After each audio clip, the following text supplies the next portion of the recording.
दोस्तों, आज की इस वीडियो में मैं आपको गंगा नदी के पूरे प्रवाह मार्ग के बारे में समझाऊंगा। मैं आपको समझाऊंगा कि ये नदी कहाँ से शुरू होती है, किन किन स्थानों से होके गुजरती है, इसकी फाइनल डेस्टिनेशन क्या है, मतलब ये आखिर में जाके कहाँ जाती है।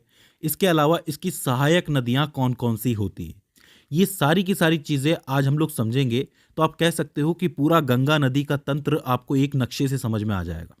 अब आपका पहला काम तो ये है कि जो चीज़ मैं आपको नक्शे से समझाऊंगा, पहले तो आपको वो बनानी है।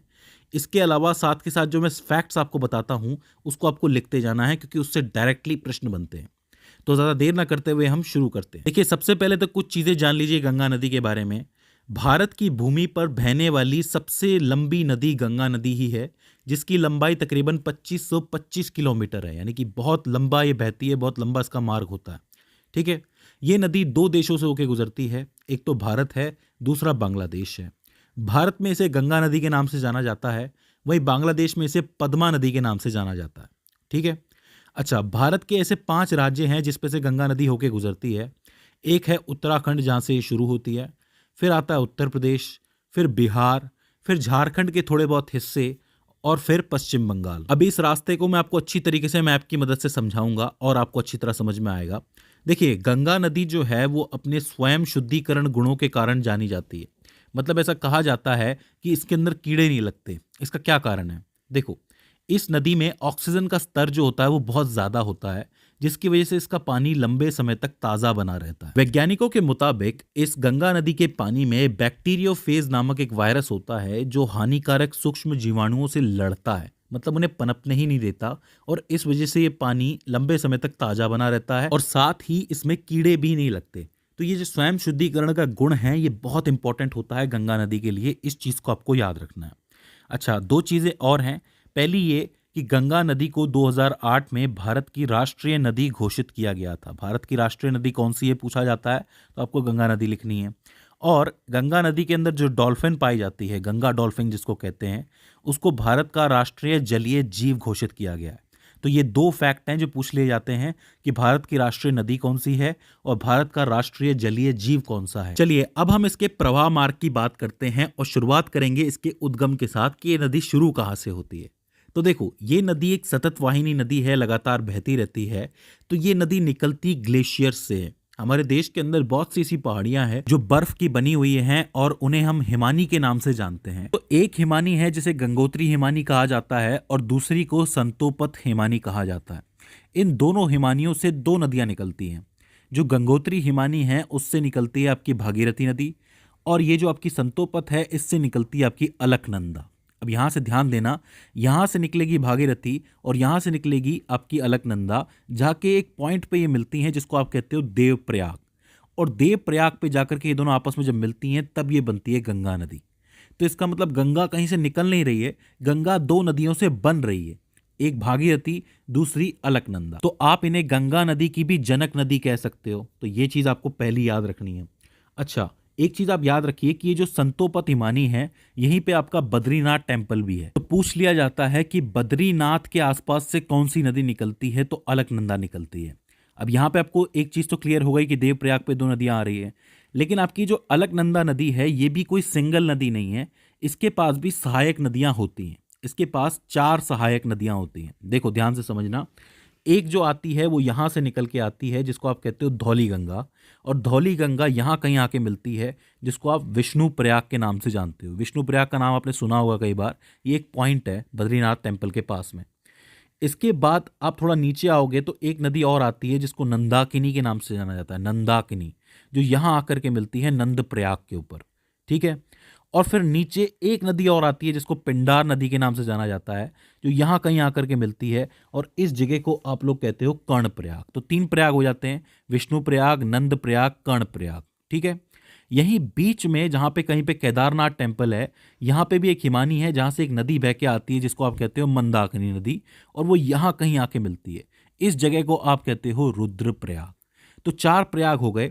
एक हो जाता है आपका विष्णु प्रयाग, दूसरा नंद प्रयाग, तीसरा कर्ण प्रयाग, और चौथा रुद्रप्रयाग, और आखिर में आके 5वां आता है आपका देवप्रयाग। तो आप कहो कि अलकनंदा नदी की कितनी सहायक नदियां हो गई? 4 नदियां हो गई। कौन कौन सी?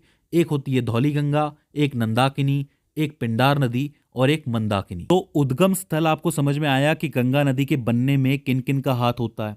ठीक है, अब हम आगे चल सकते हैं। आइए आगे बढ़ते हैं। अब देखो, यहां से मैं देवप्रयाग से शुरू कर रहा हूं डायरेक्टली कहानी, क्योंकि देवप्रयाग से पहले तो अलकनंदा भागीरथी हो जाती है। तो देवप्रयाग से गंगा बहना शुरू करती है और हम राज्यों के हिसाब से एक लंबी सी रेखा बना सकते हैं। देखो, सबसे पहले तो ये उत्तराखंड के अंदर है, तो देवप्रयाग के बाद आता है आपका हरिद्वार। हरिद्वार के बाद आपका उत्तराखंड खत्म हो जाता है और उत्तर प्रदेश की शुरुआत हो जाती है। उत्तर प्रदेश में सबसे पहले आता है आपका कन्नौज, इसके बाद प्रयागराज, फिर गाजीपुर। यहाँ पे आपका उत्तर प्रदेश खत्म हो जाता है। उत्तर प्रदेश के बाद बिहार शुरू होता है। बिहार में सबसे पहले आता है आपका छपरा, फिर आता है आपका पटना, फिर आता है आपका सोनपुर, फिर आता है आपका कुर्सेला। यहाँ आपका बिहार खत्म और पश्चिम बंगाल शुरू, और पश्चिम बंगाल में ये आ जाता है आपका फरक्का बेराज। और इसके बाद एक लाइन कटती है हुगली की तरफ, मतलब एक बार नदी जाती है हुगली की तरफ और एक नदी जाती है आपकी बांग्लादेश की तरफ। ठीक है, तो ये सीधा सीधा मैप हो जाता है आपका। यहाँ पे हरिद्वार तक आपका उत्तराखंड चल रहा है, इसके बाद कन्नौज हो गया, प्रयागराज हो गया, गाजीपुर हो गया, ये उत्तर प्रदेश है। इसके बाद छपरा, पटना, सोनपुर, कुर्सेला, ये आपका बिहार। आखिर में फरक्का बैराज और हुगली आपका पश्चिम बंगाल हो जाता है। यहाँ तक कोई दिक्कत नहीं होनी चाहिए। देखिए, पूरा रास्ता है गंगा नदी का। अब इसके बीच में इससे कौन कौन सी नदियाँ मिलती हैं वो मैं आपको बताऊंगा एक एक करके, ज़्यादा टेंशन नहीं लेनी है। शुरुआत करते हैं हरिद्वार से। देखो, हरिद्वार पे कोई नदी तो इससे नहीं मिलती है, गंगा सीधे सीधे बहती हुई चलती है, लेकिन हरिद्वार थोड़ा सा मैदानी एरिया हो जाता है। इससे पहले का जो एरिया है वो सारा का सारा पहाड़ी एरिया है। अगर आप गौर से देखेंगे, ये बद्रीनाथ हो गया, केदारनाथ हो गया, ये सारे के सारे पहाड़ी एरियाज हैं। पहाड़ी एरिया के बाद सबसे पहला जो मैदानी एरिया होता है वो हरिद्वार ही होता है। हरिद्वार से जब ये आगे बढ़ती है तो ये कन्नौज पहुंचती है, और कन्नौज में इससे पहली नदी मिलती है जिसको आप राम गंगा के नाम से जानते हो। राम गंगा नदी गंगा की पहली सहायक नदी है। तो पूछा जाता है कि गंगा की पहली सहायक नदी कौन सी है और वो कहाँ जाके मिलती है, तो आप लिखेंगे राम गंगा नदी है और कन्नौज में जाकर के मिलती है। एक एक चीज लिखते हुए चलना, बहुत मजेदार है ये। ठीक है, इसके बाद जब ये आगे बढ़ती है नदी तो ये पहुंचती है प्रयागराज। अब प्रयागराज तो आपको पता है संगम के नाम से फेमस है। यहाँ पे 3 नदियों का संगम होता है, गंगा, जमुना, सरस्वती। लेकिन सरस्वती अब दिखाई नहीं देती है क्योंकि वो उसका सिर्फ रास्ता बचा है, तो यहाँ पे सिर्फ गंगा और जमुना पे हम लोग ध्यान दे सकते हैं। प्रयागराज में यमुना आती है जो कि सीधा यमुनोत्री से निकलती हुई आती है। यमुनोत्री से ये चलेगी चलेगी और सीधा प्रयागराज में आके मिलेगी। तो आप कह सकते हो कि यमुना नदी जो है वो गंगा नदी की सबसे लंबी सहायक नदी है, क्योंकि ये बहुत लंबा रास्ता तय करके आती है। अच्छा, ये जो यमुना नदी है इसकी भी 3 सहायक नदियां हैं, मतलब इसमें भी 3 नदियां आकर के जुड़ती हैं। एक है चंबल नदी जो कि एमपी की बहुत फेमस नदी है, इसके बारे में आपने सुना होगा। एक है बेतवा जो कि विंध्या पर्वत से निकलती है, जो भी एमपी के अंदर है, विंध्याचल पर्वत। और एक है आपकी केन नदी जो कि कैमूर पहाड़ियों से निकलती है, ये भी एमपी के अंदर है। तो तीनों सहायक नदियां जो है वो एमपी से आकर के जुड़ती हैं यमुना के अंदर, और वो कहाँ जाकर के मिलती है, प्रयागराज के अंदर जाके मिलती है। यहां तक कोई दिक्कत है नहीं होनी चाहिए, बहुत ही सिंपल चल रहा है मामला, मजा भी बहुत आ रहा है। आगे चलते हैं।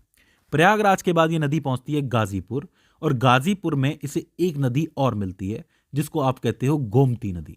ये जो गोमती नदी है इसको आप लखनऊ से याद रख सकते हो, क्योंकि लखनऊ इसी के किनारे बसा हुआ है, और ये निकलती है पीलीभीत उत्तर प्रदेश से। पीलीभीत का नाम आप याद रखना कि यहां से निकलती है गोमती नदी जो सीधे गाजीपुर में मिलती है गंगा से आके। अब गाजीपुर के साथ ही उत्तर प्रदेश का सफर खत्म और यहाँ पे बिहार का सफर शुरू हो जाता है। इसके बाद ये नदी पहुंचती है छपरा। अब छपरा पे इससे एक नदी मिलती है जो कि सीधे आती है आपकी नेपाल से। अब यहाँ इस चीज को ध्यान से समझना, नेपाल में 2 नदियां हैं, एक है आपकी काली नदी और एक है कर्णाली नदी। ये दोनों आकर के सेम मिलती हैं एक जगह पे। जब ये भारत पहुंचती हैं तो काली का नाम पड़ जाता है शारदा और कर्णाली का नाम पड़ जाता है घाघरा। फिर से समझ लो, 2 नदियां हैं जो नेपाल से निकल रही हैं, एक है काली एक है कर्णाली। दोनों आके एक पॉइंट में मिलती हैं, और भारत आते ही काली को शारदा के नाम से जाना जाता है और कर्णाली को घाघरा के नाम से जाना जाता है।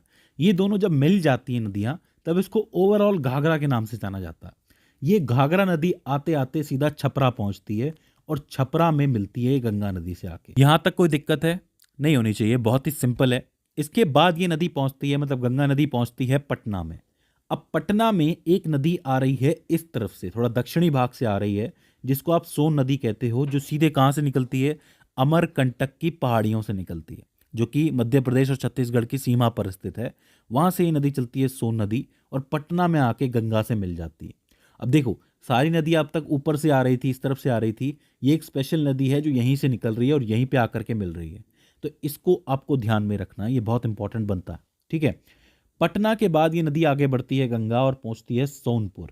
लेकिन सोनपुर में एक नदी और आती है जो सीधे नेपाल से चलती हुई आ रही है, जिसको आप कहते हो गंडक नदी। अब इसे गंडकी नदी भी कहा जाता है। मैं आपको बता दूं कि ये नेपाल की प्रमुख नदियों में से एक है जो आकर के मिलती है आपके सोनपुर के अंदर। सोनपुर से ये चलती है कुर्सेला की तरफ, और कुर्सेला में एक और नदी आती है जो कि नेपाल से निकल रही होती है, जिसको आप कहते हो कोसी नदी। अब कोसी का नाम तो आपने बहुत बार सुना होगा, ये बात मैं जानता हूँ। कोसी नदी कहाँ आके मिलती है? कुर्सेला पे निकलती है। लेकिन कोसी नदी इसलिए बदनाम है क्योंकि ये अपना रास्ता बार बार चेंज करती है और इसकी वजह से बार बार बाढ़ भी आ सकती है। ठीक है, आपने सुना होगा कि एक बार फिर से कोसी की वजह से बिहार डूब गया। तो इस नदी का जो रास्ता है वो थोड़ा सा कंफ्यूजिंग है, लेकिन ये कुर्सेला में आकर के मिल ही जाती है गंगा से आके। अब यहाँ पे कुर्सेला आ गया तो इसका मतलब क्या हुआ? यहाँ पे आपका बिहार खत्म हो जाता है। इसके बाद ये नदी पश्चिम बंगाल की तरफ बढ़ती है और पहुंचती है फरक्का बैराज, जहां पे इससे एक नदी और मिलती है जो कि यहाँ से दार्जिलिंग की पहाड़ियों से निकलती हुई आती है, जिसको महानदी के नाम से जाना जाता है। और ये कह सकते हो आप कि ये गंगा नदी की आखिरी सहायक नदी है जो फरक्का बैराज में मिलती है। और यहाँ से गंगा जो है पूरी तरह पूर्ण हो जाती है।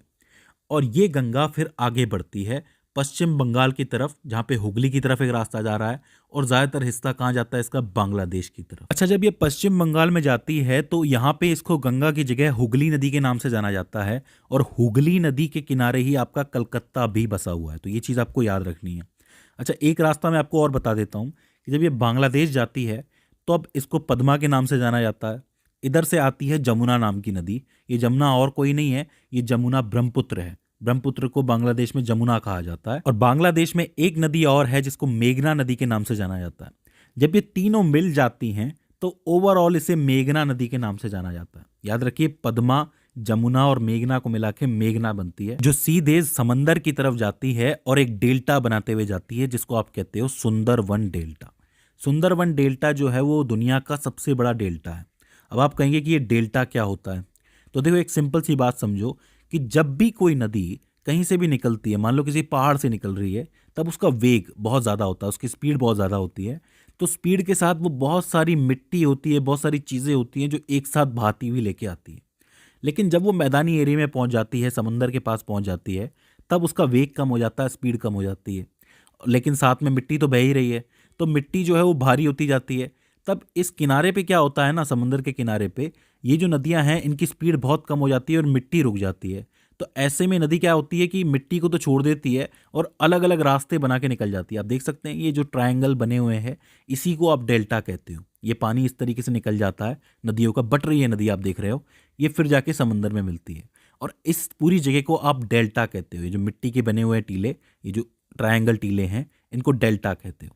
और सुंदरवन डेल्टा जो है वो दुनिया का सबसे बड़ा डेल्टा है। तो दोस्तों, ये हो जाता है गंगा नदी का पूरा प्रवाह मार्ग। आई होप आपको समझ में आया हो। अगर आपने एक भी फैक्ट मिस किया है तो प्लीज़ वापस जाइए और उसको दोबारा सुनिए और लिखिए, क्योंकि इन सभी फैक्ट से आपके सवाल जरूर बनेंगे। तो दोस्तों, मुझे उम्मीद है कि ये वीडियो आपके लिए हेल्पफुल साबित रही होगी। अगर इसके बाद भी इसके अंदर आपको कोई क्वेरी आती है, कोई दिक्कत आती है, या फिर हमसे कोई गलती हो जाती है, तो आप हमें कमेंट सेक्शन के अंदर बता सकते हैं।